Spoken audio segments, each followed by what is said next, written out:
Happy Garden Day, everyone.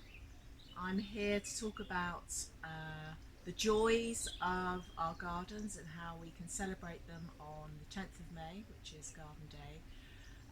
Downing your tools, donning a flower crown, which is what I'm going to be showing you today, how to make one, um, and just really soaking up the benefits of your garden. We have a very large garden here. It's 4 acres. It's a flower farm, but yes, it's our garden. And I guess I don't really down tools very often. The way that I enjoy the garden is to come out very early. It's probably about 6 in the morning. Beautiful May morning. I can hear the cuckoo, all the birds singing, and for me, it's a time when I can just quietly observe and be at one, be at one with the garden. Just walk around, soak it all up. It helps to center me, relax me, and focus my mind on what needs to be done. And it's something I very much look forward to in the winter months. This is a very precious time, and I know we've all been probably enjoying our gardens a bit more this year than we normally do. So I guess the 10th of May is just another excuse. Or wearing a flower crown, of course. So the reason I've been asked to do this is I made a flower crown for the lovely Chris Beardshaw last weekend, and he's one of the ambassadors of Garden Day. And so I was just actually supposed to make one exactly the same, but that had lots of apple blossoming, which after all the rain this week has gone over. So I'm going to just really show you the principles and do something similar with what's looking good this week, because it literally does change week to week. So I thought it might be good just to show you some of the things I've already picked, and then perhaps we could go for a little wander in the garden.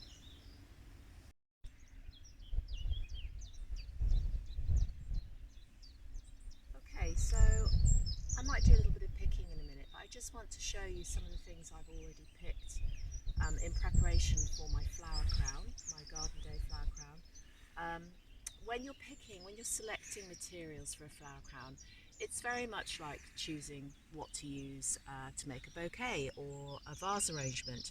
You need what I call the 3 F's: your foliage, your filler, and your focal flowers. So let's talk about the foliage first. I must say that May is not the best time to be making a flower crown. It's just that the material, everything, all this new growth that we have at the moment is very soft. And of course, the main aim is to find things that are going to hold. Most of the time when I'm making flower crowns, it's for weddings, and it needs to look good all day. So you need to focus perhaps on evergreen material if you can. Good woody stems, and things that are just not going to, droop at the tip after 5 minutes, which something like some beautiful new growth of hazel or hornbeam at this time of year just wouldn't last 5 minutes. So my go-to foliage plants, which I tend to use throughout the season actually, are this Senecio, this is called. I think it's also called Brachyglottis, but I call it Senecio. I think that's the old name for it.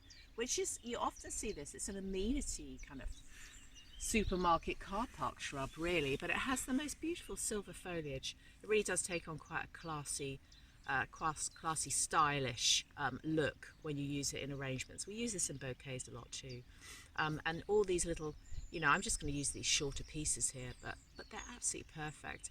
And I love using rosemary. And if anything is a little bit soft in the tip, can you see that's the new growth? You can just literally nip the soft tips out, which would just droop. So that's a nice contrast of textures and shapes. The other thing that I quite like to use in May are flowering branches. We've got lots of spring flowering shrubs in the garden. Choisya is a really good one to use because that does hold very well. This is quite a delicate type of choisya. It has much smaller leaves. It's a tonata variety. I think it's called White Dazzler. It's got quite a strong smell. I rather like it. Not everyone's quite so keen, but just little sprigs like that, small flowers, you know, everything that you're using tends to be quite small scale for the filler and the foliage. So I would probably class this as a filler. I've also got some spirea here. Again, another shape, another spring flowering shrub with a lovely woody stem and delicate flowers. I've also turned to some of my dried flowers, you know, so that I really do have a guarantee that my frothy filler is going to actually hold. This was grown last year. It's Limonium sea lavender, a white variety. An absolute winner. It's a perennial. It's so easy to grow. You just need a sunny, well-drained position, and it just is sort of does the job of gypsophila in the flower crown there. Gypsophila is a very popular choice. Now I'm going to move to my focal flowers, the sort of money shots. So I really wanted to use honeysuckle in this flower crown because I used it last week in Chris's, and it was the sort of main element. It's so beautiful at this time of year. This is American honeysuckle. It's got that lovely bicolour, sort of corally pink, yellow, cream, and I love the fact that you can pick it a little bit longer and create quite a wild look, a bit of a sort of Midsummer Night's Dream effect, I hope, in the crown.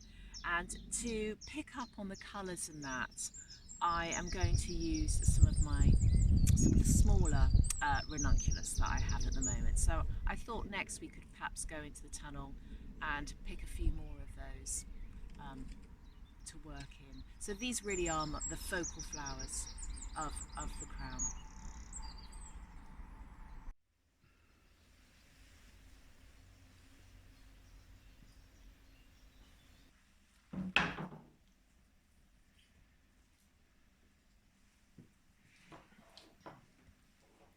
Right, so I've picked all of the materials, easily 30 stems. Now the best thing to do is actually pick the day before you need to make the crown. Cut the stems short and sit them. You can see we've got various jam jars, little jars, vases, with the stems cut short, and they're just sitting in there, conditioning, basically drinking water in a cool place until you're ready to work with them. So they've had a good drink and they're nice and turgid, and they're going to hold up for a while, hopefully, whilst you make the crown and wear the crown. So what do I use? I'm actually a fan of the tiara band. You can buy these on eBay. They're just like a little sort of metal Alice band, and I tend to favour these over the circlet just because I prefer the look of a crown like this shape. So what I do is I get some floral tape. I think this is kind of like a tape that has, it's like crepe paper, and it has sort of glue in all those little creases. And if you work with it with warm hands, that helps, and stretch it, you'll see me doing that, as you wrap it round, it releases the glue and it sticks to itself and to the stems. So I prep up my band and create just a single layer of the tape initially. So that makes a nice, slightly sticky base for me to begin to work with. So tiara band, stem text, that's called the floral tape, and some thin gauge wire is the other thing you're going to need. This is called stub wire, and it comes in various gauges and lengths. This is a little bit long, so I'm going to be able to cut that down and get 3 pieces out of each length. And I use wire cutters for that. Don't use your nice floral snips. So just some wire cutters just to break that down, and you'll see how I'm going to use that next. So I'm going to wire up some of these more sort of delicate stems, like this ranunculus here, which is going to be one of the main focal flowers on my crown. And this is all part of the preparation stage. So I've cut the stem fairly short, and I'm just going to go right in. So you have to be sort of firm, but at the same time quite gentle, so that you don't break the head off. But you just push that in, and my finger is supporting it behind. Push it through, all the way through, like so, well, halfway. And then I just bring the side down, one side down, and then I wrap the other side around. Can you see?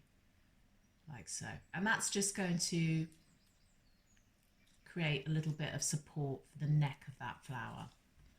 And I can actually trim this stem right back. I don't need all of that. And then I'm going to take my tape and I'm going to start to wrap it round the stem, starting right up at the top.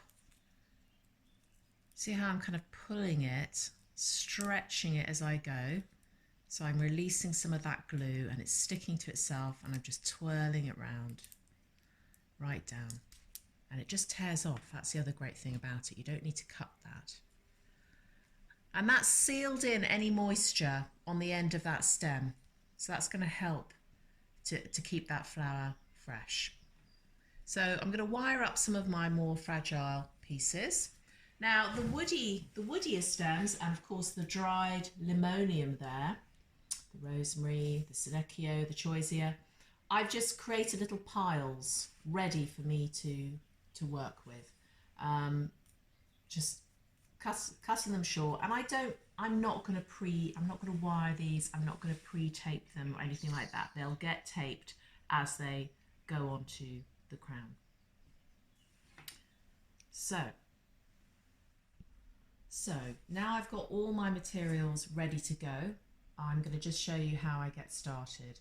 I really love using rosemary, and it's a great starting piece. Okay, so I'm going to just lay it. Might need to bring it back a little bit. You often find you have to adjust the pieces you've prepared to the right size. So I'm just going to lay it on there, snip that back. You don't need all that stem length. You don't want your crown, well, I don't really like crowns that are too chunky. It's just personal preference. I quite like a more delicate look. So this bit, if you think about it, is actually really going to be tucked behind the ears. So you really don't want, when you start a band like this, you really don't want too much going on, because it's going to look a little bit silly. The main bulk, you know, you're actually shaping this crown, and the main bulk of that is going to be in this area. This is where you need to start to build in your flowers. So initially, I'm just going to use foliage, and I'm going to keep it fairly slim. So can you see what I did there? I just wrapped around almost diagonally and just sealed that stem in. Now I could have, if I was clever, keep the tape on. I'll try that for the next piece. So next piece, I'm going to select a little bit of Senecio, and I'm almost going to start to do a little bit of a herringbone, because I don't want everything just laid like that, because the sides won't look very attractive. So I'm going to put that piece there, cut it back, start off my tape, like so. I'm going to try and keep the tape, I'm just going to stop there, keep the tape attached, and I'm going to add in another piece. And I might actually go for a little bit of my, see how I'm just going for very small delicate pieces at this stage. Okay, and this time I'm laying it in the other direction, so I'm just paying attention to this side. And that way I've got the tape still attached, and I can keep wrapping like that. Pulling it, getting that tension. You don't want baggy tape. And remember what I said when I was out in the garden about how you might have to nip out some soft tips at this time of year. I could see with that rosemary, the tip was probably going to droop. It's There's nothing worse than a wilted flower crown, especially in wedding photographs. Okay, just finding, just placing bits, thinking, oh, what looks nice? I quite like that, so just going to keep going.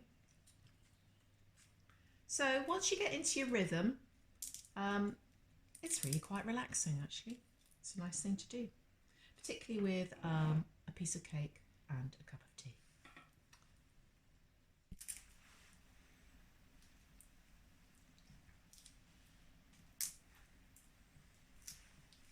Okay, so I'm just starting to get to the floral part of my crown. So I'm going to try and incorporate some larger pieces and get a little bit more direction on them. So here, this piece of choisia, I've actually wired it, which you don't, really normally need to do because it's quite woody, but I want to give it a little kink and make it face. This is, you need to decide on a front and back when you're making this type of crown, and I want this to be the front, I think. So I'm actually angling it to the front using my wire, like so.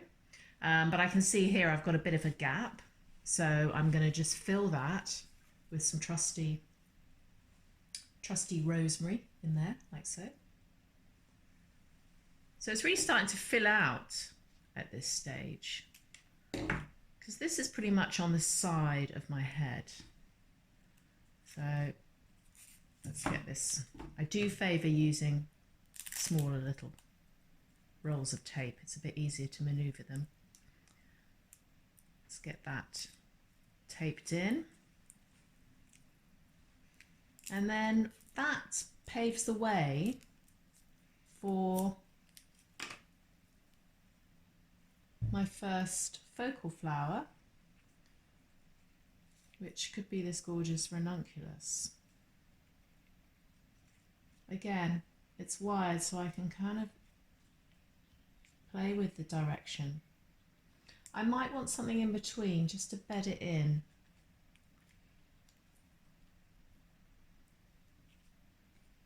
It is very much like when you're doing an arrangement and you just need to play around with things until you feel happy with the way they look. Okay, often helps to put two in at a time. Wire, tape those in. The honeysuckle's great. It's got such woody firm stems and a good bit of spring to it, so it really does add quite a lot of movement to any arrangement. Actually, I love using honeysuckle. Oh, I think we've reached the end of that roll. Okay, next up, and you can always, I might like go to the mirror and just check and see if I'm getting the shape right, even if it's obviously not for me. If I'm making it for someone else, it's important to see where the flowers are coming on the head. I'm going to back that with a bit of Sinecchio. So I'm trying to get a little bit of height, a bit of a Frida Kahlo look to my crown now. So it's all sort of piled up on top in quite a jaunty fashion.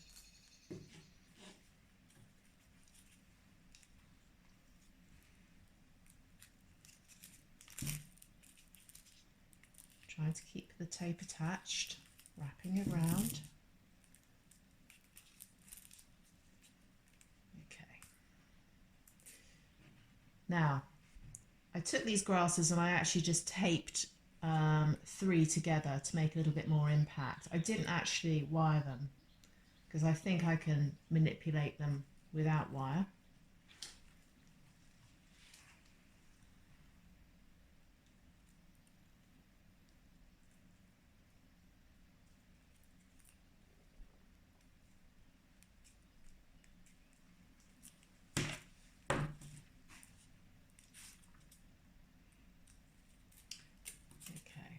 I'm going to save those for a little bit later. It's not quite working for me. I'm going to put some of this in instead. That's better.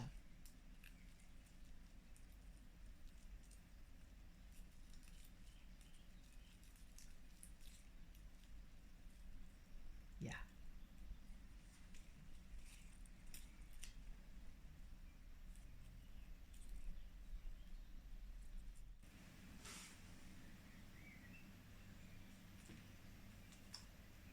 So I've just put the flower crown on, half made, just to sort of get a feel for how much more I want to do. With short hair, it often looks quite nice having it quite asymmetrical like this, and then I'm going to just taper it off now. So I'm not going to make it so full on this side.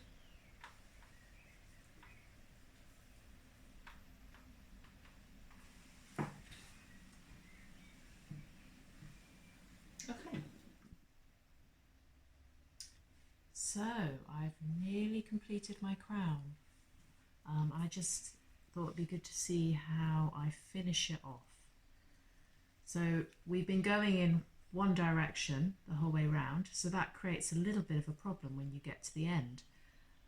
So unless you want to see just a sort of, bit of the band sticking out, you have to go in the other direction. So I'll just put a bit of rosemary in at the end, like that. And then I'll find something that can hide that join where you have to go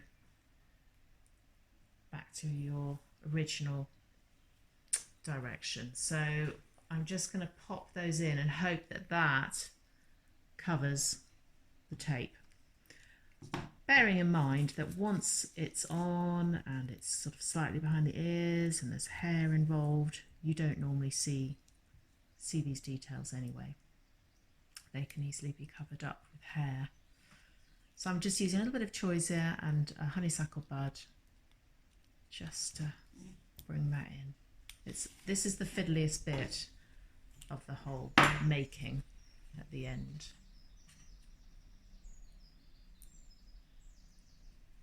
Okay.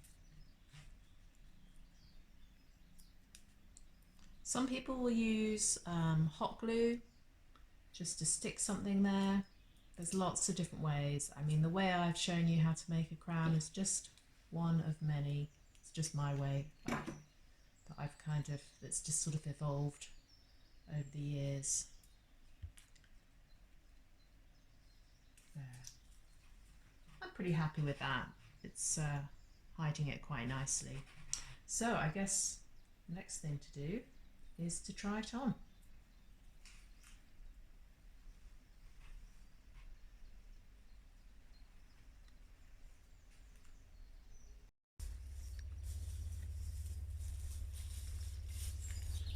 So 10th of May, down your tools, make a flower crown. Happy Garden Day, everyone.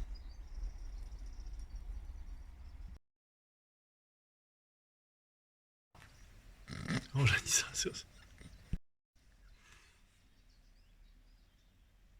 Happy Garden Day, everyone.